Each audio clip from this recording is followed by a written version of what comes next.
I'm Natalie, 30 years old, a software engineer who has always longed for my family's recognition. For years, I hoped they would see me, value me, and treat me as an equal. But my sister always, the star in their eyes, never missed a chance to remind me that I was nothing. I thought I could endure it. Until the night everything shattered. It was my parents' 35th wedding anniversary, a backyard celebration I wanted to make truly special. I poured my heart into it. The tables were set neatly, the food was ready, and I had chosen a gift with great care. I thought maybe this would be the moment they finally looked at me with pride. But as I stood to raise my glass for a toast, my sister laughed a sharp, bitter laugh and said, "You are not a part of this family." Her words cut like a knife. I quietly set my glass down, then said something that left the entire room in stunned silence. My mom's face turned pale, my dad's eyes widened, and my sister was struck speechless. The atmosphere grew so heavy that no one could utter a single word. What happened after that changed everything for me, for them, forever. If you've ever been dismissed by your family or made to feel like an outsider, share your thoughts in the comments. I will read every single one and listen to your story. Growing up in Raleigh, I was always the invisible one. Vanessa, my sister, 3 years older, soaked up every ounce of attention like she was born for it. Diane, my mom, and George, my dad, doted on Vanessa, her charm, her confidence, her everything. She was the golden child, the one who could do no wrong.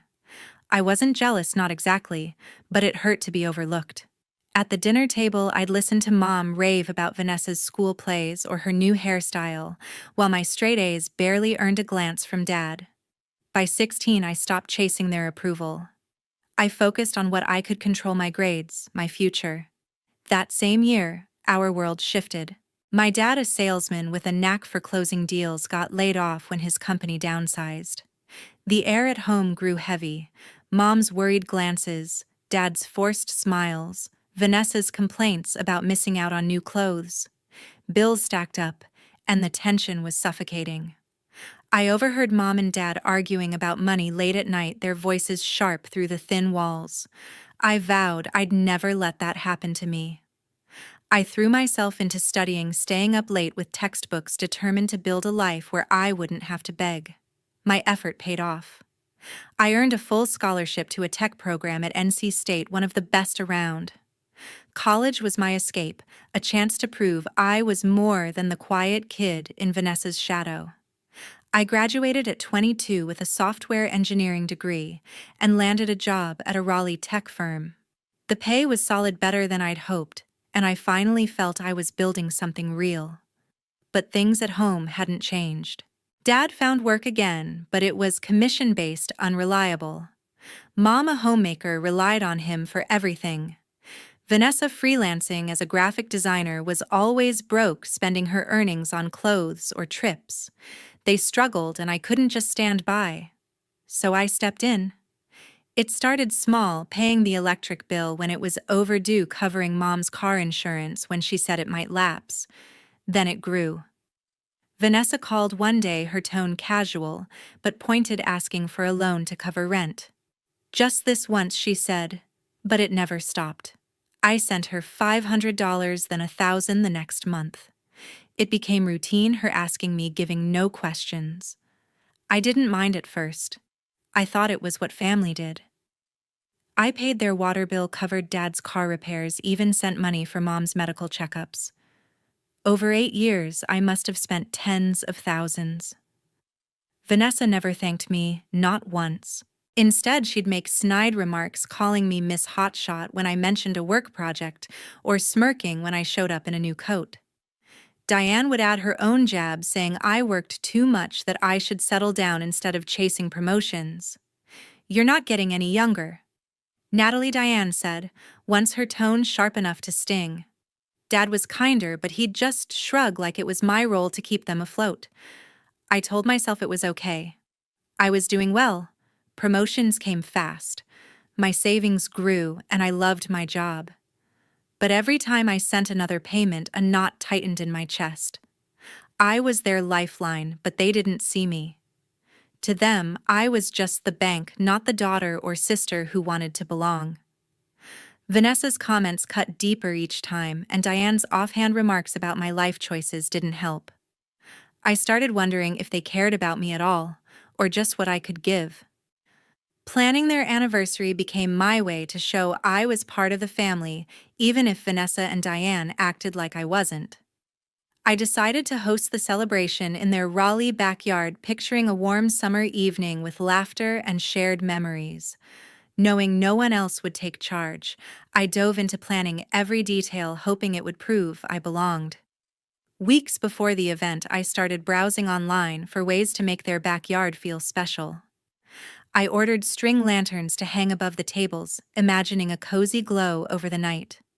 For the menu, I picked a local caterer known for Southern comfort food: fried chicken, cornbread, collard greens, and peach cobbler for dessert.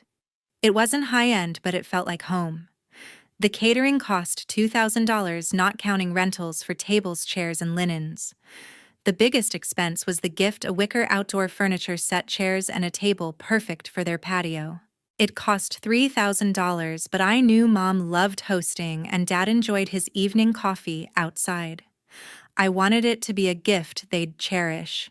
To make it a family effort, I suggested we present the furniture as a joint gift. I called Vanessa to discuss it, keeping my tone upbeat. "I'm handling the catering and decorations," I said. "Maybe we can say the furniture's from both of us." Vanessa scoffed over the phone. "Always splashing your money around, huh?" she said, her voice sharp. I swallowed my frustration, hoping she'd warm up to the idea. I didn't want to fight, not when the party meant so much. I spent days coordinating with the caterer, finalizing the menu and arranging delivery times. I rented glassware and white linens to give the tables a polished look, even borrowing a friend's projector to show old photos of Mom and Dad's wedding day. Every detail was meant to celebrate their love story, to show I cared. Vanessa didn't offer to help, not even with small tasks like picking up extra chairs. When I asked if she could pitch in, she snapped, "You've got it all figured out, don't you?" "Natalie," her words stung, but I pushed forward, focusing on the party. Mom was excited when I shared the plans, though she slipped in a jab about how I should spend less time working and more time finding a husband. "You're too focused on your career," Diane said, her tone cutting.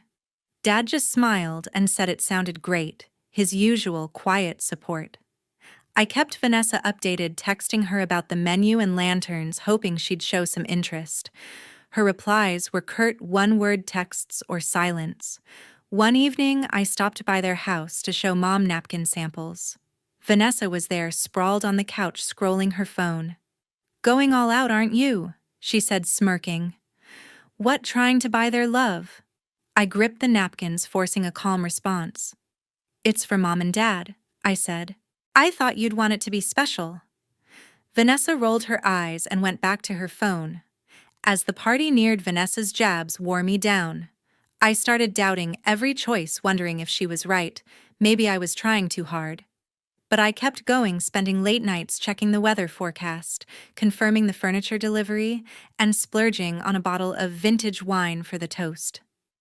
By the time the party was days away, I'd spent nearly $6,000, mostly from my savings. The cost didn't bother me. I just wanted one night where we felt connected. Vanessa's attitude kept eating at me, though. She hadn't contributed a dime or lifted a finger yet. She twisted my intentions. When I mentioned the furniture set to Mom over coffee, Vanessa overheard and muttered, "Must be nice to have money to burn." Her words cut deep, but I held back, telling myself the party would change things. I thought seeing it all come together might make her see me as family, not just a paycheck. The night of the party started with hope. I'd poured weeks of work and thousands of dollars into making my parents' wedding anniversary perfect. The backyard glowed under the string lanterns. I'd hung the tables set with white linens and Southern dishes, fried chicken, cornbread, peach cobbler, filling the air with familiar comfort. Guests mingled, neighbors and old friends laughing as old wedding photos played on the projector. I stood back, watching Mom smile as she greeted everyone, Dad sipping his coffee by the patio. For a moment, I felt like I'd done something right. Vanessa arrived late, strutting in with a bright dress and a fake smile. I tried to ignore the knot in my stomach, greeting her with a nod. She barely looked at me, grabbing a plate and chatting with guests like she'd planned the whole thing. I busied myself checking the caterers, making sure the wine was chilled for the toast. But Vanessa's presence loomed. Halfway through the evening, as I refilled drinks, she leaned in close, her voice low and sharp. "Still playing the perfect daughter, huh? Too bad you're too busy with your fancy job to find a husband." Her words hit hard, but I forced a smile, not wanting to ruin the night. Guests were watching, and I didn't want a scene. I kept moving, helping Mom serve dessert, ignoring Vanessa's occasional smirks. Dad pulled me aside to thank me quietly, his eyes warm. "This is wonderful," he said, squeezing my shoulder. It felt good, but Vanessa's jabs kept echoing. As the night went on, she got bolder. When a neighbor complimented my tech career, Vanessa laughed loudly. "Oh, Natalie's all about her big-shot coding life," she said, her tone dripping with mockery. "No time for a real life, though, right?" I clenched my jaw, feeling eyes on me. Mom glanced over but said nothing, her silence louder than Vanessa's words. The moment for the gift arrived. I'd arranged for the wicker furniture set, chairs, and a table sleek and perfect for their patio to be unveiled at the center of the yard.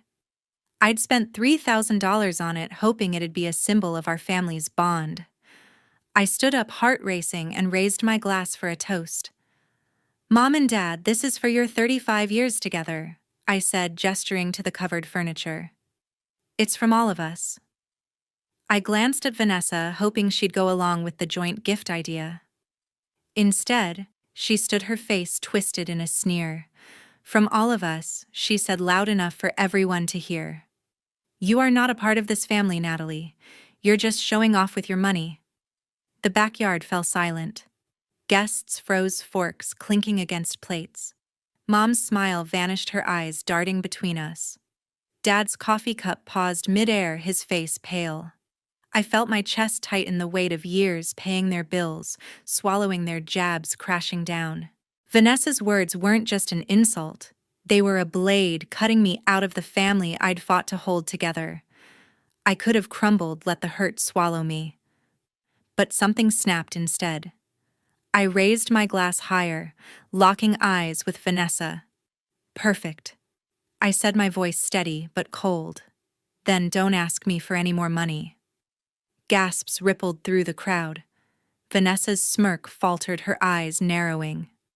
I turned to the caterer nearby, my hands shaking but my resolve firm. "Split the bill for this party," I said, loud enough for everyone to hear. "Vanessa, Mom, Dad, each of you can cover your share." Mom's jaw dropped, and Dad looked like he'd been punched. Vanessa opened her mouth, but no words came out. I set my glass down, grabbed my purse, and walked out, my heels clicking on the patio stones.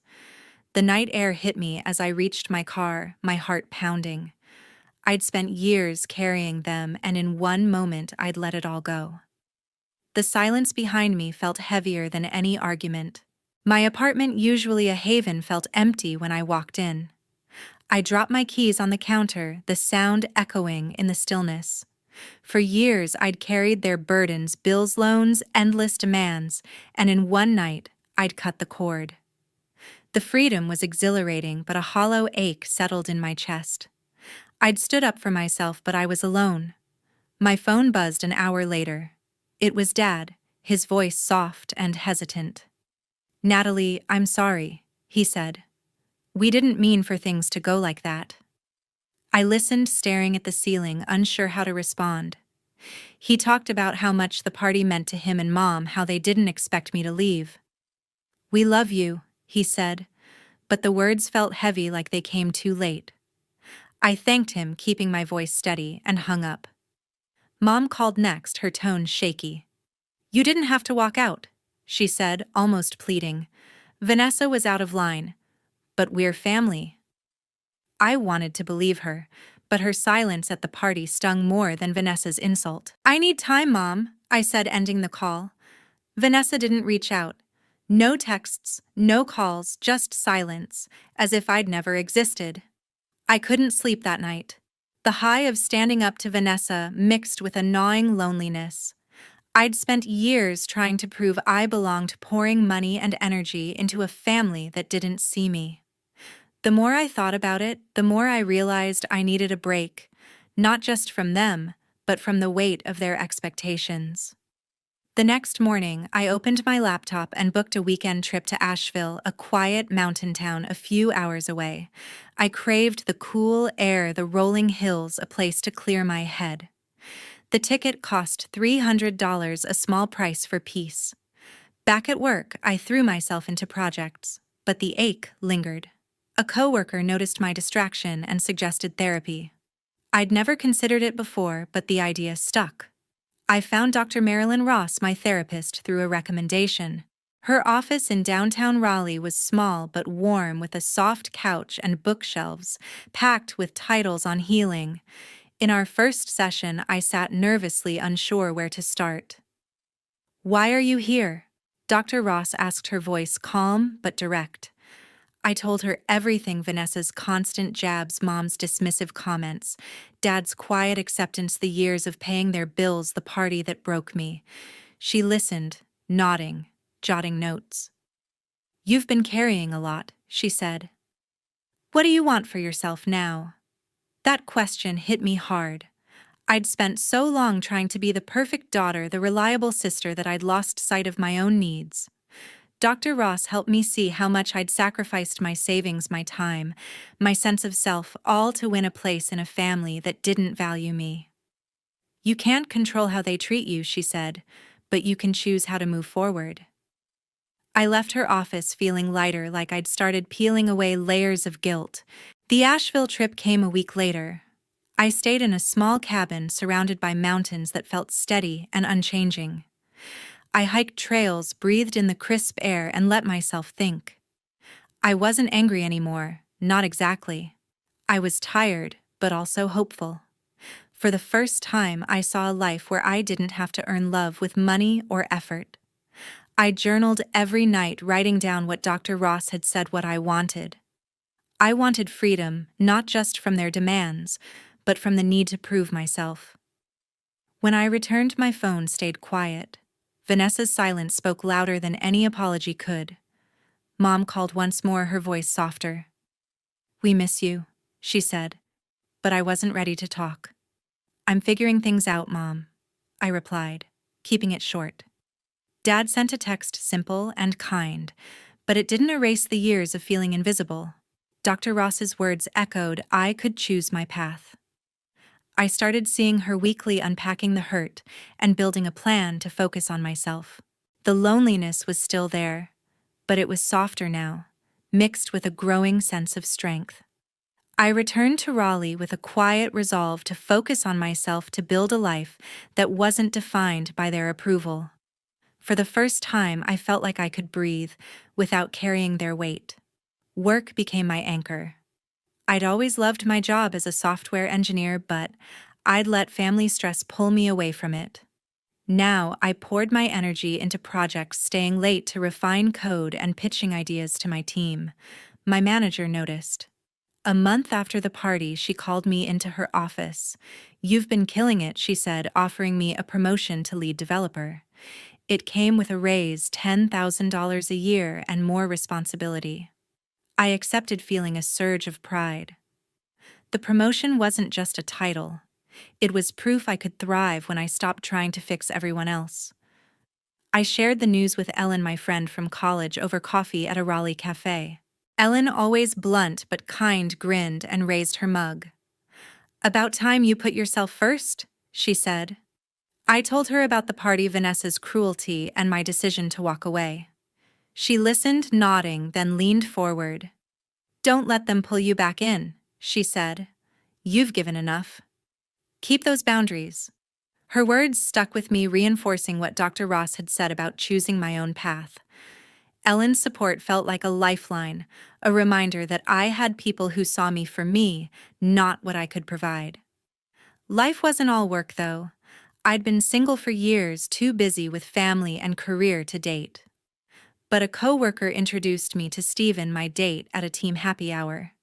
Steven was a graphic designer, quiet but thoughtful, with a dry sense of humor that caught me off guard. We hit it off over drinks, talking about everything from coding to art. Our first real date was at a local brewery, where we laughed about our worst job interviews and swapped stories about growing up in North Carolina. Steven didn't push or pry when I mentioned my family in passing. He just listened, his calm presence easing the knot I'd carried for so long. Dating him felt like a small, brave step toward a life I hadn't let myself imagine. Inspired by my own journey, I wanted to give back.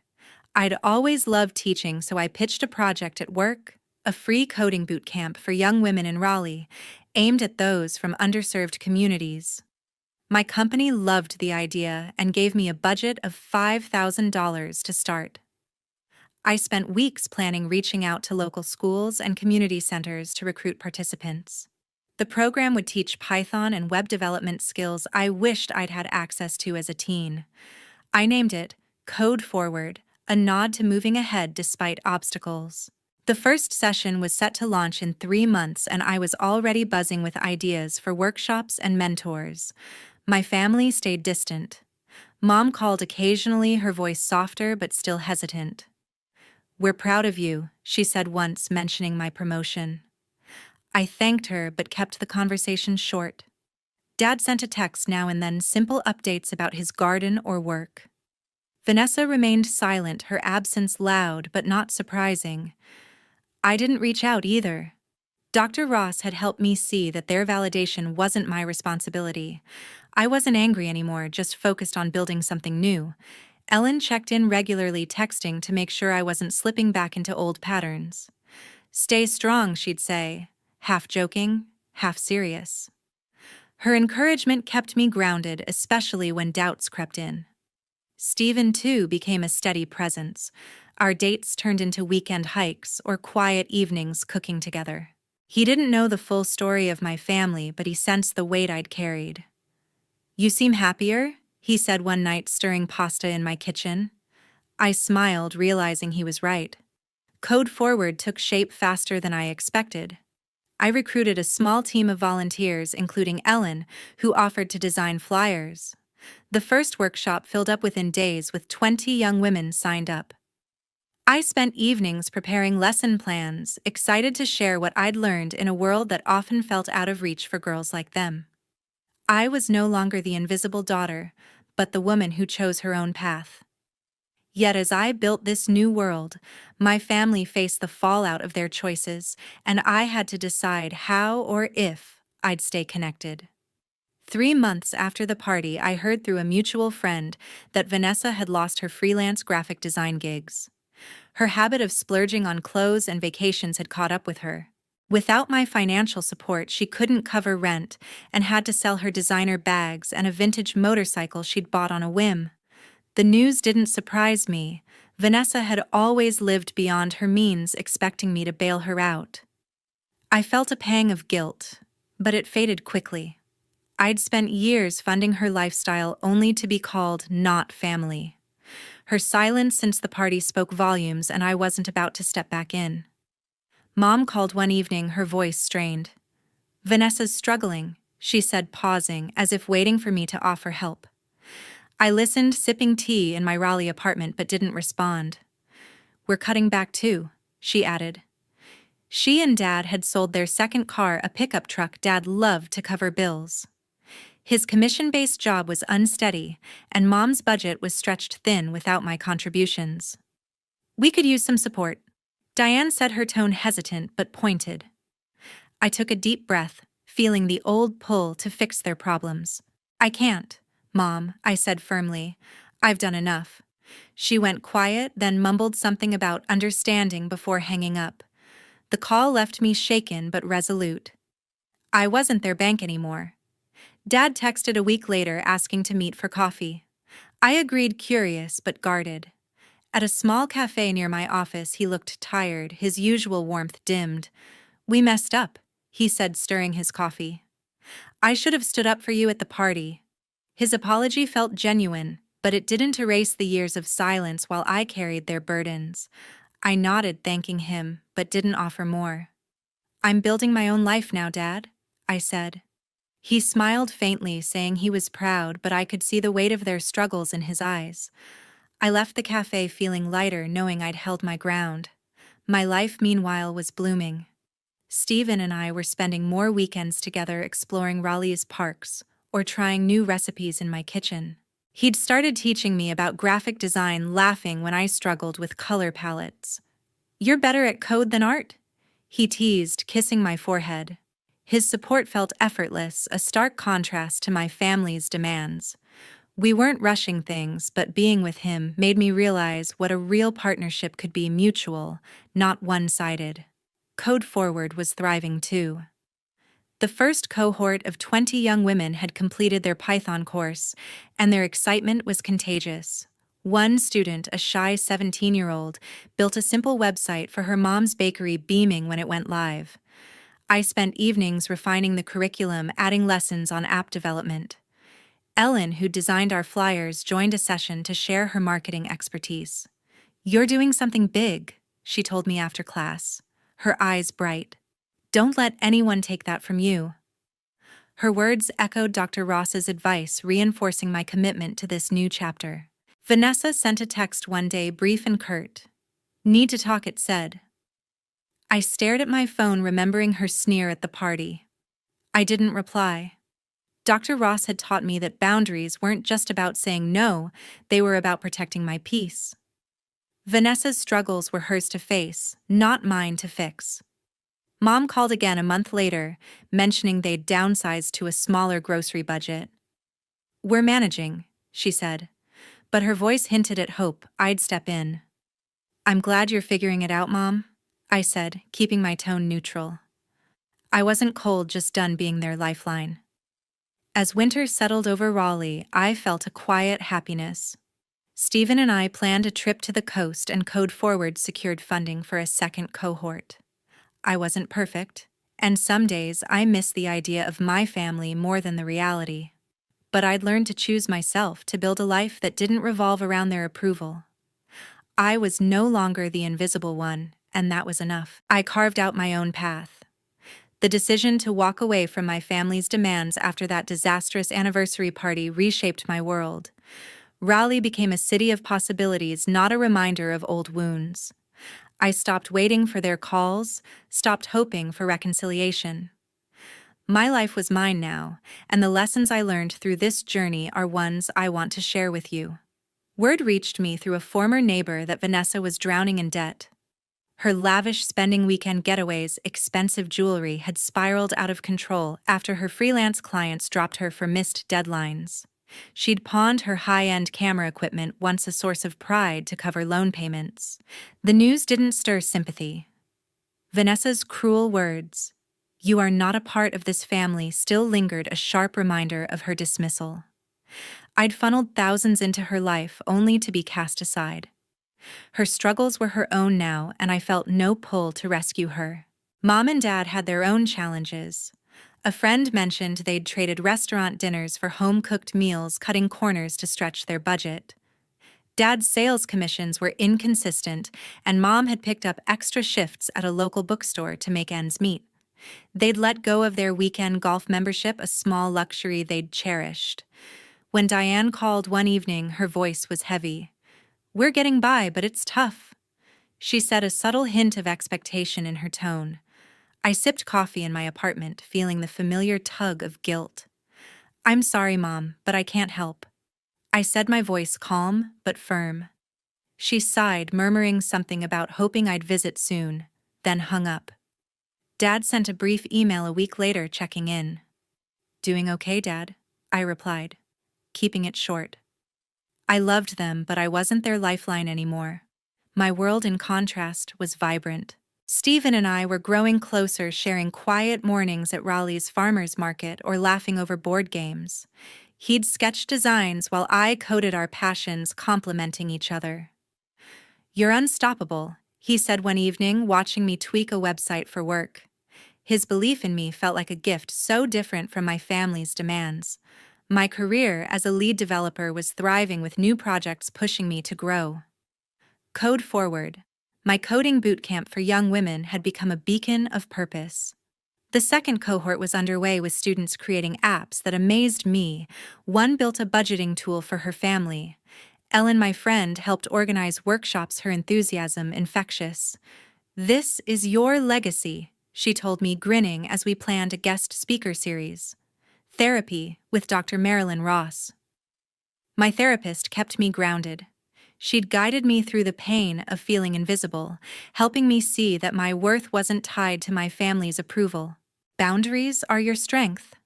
She said, her words a steady reminder. I'd spent years giving too much money, time, energy, only to be overlooked. The party was my breaking point, but it was also my beginning. I learned that loving yourself means saying no even to those you care about. It's not about cutting people off. It's about protecting your peace so you can thrive. The biggest takeaway: you deserve to put yourself first. I used to think family meant sacrificing everything, but I was wrong. Walking away from their expectations freed me to build a life I love. I'm not saying it's easy. Some days I miss the idea of a close family, but I've found something better: a life where I'm enough. I want you to think about your own journey. Have you ever had to set a boundary to protect yourself? Maybe you've carried someone else's weight too long. Share your story in the comments. I'd love to hear how you found your way. Your voice matters, and it might inspire someone else to take that first step. As summer warmed Raleigh, I felt rooted. My apartment was filled with books and art I'd collected, with Stephen's small pieces of a life I'd chosen. Code Forward was expanding with plans for a third cohort. I wasn't looking back, only forward. I'd built a world that didn't need my family's approval, and that was my greatest victory.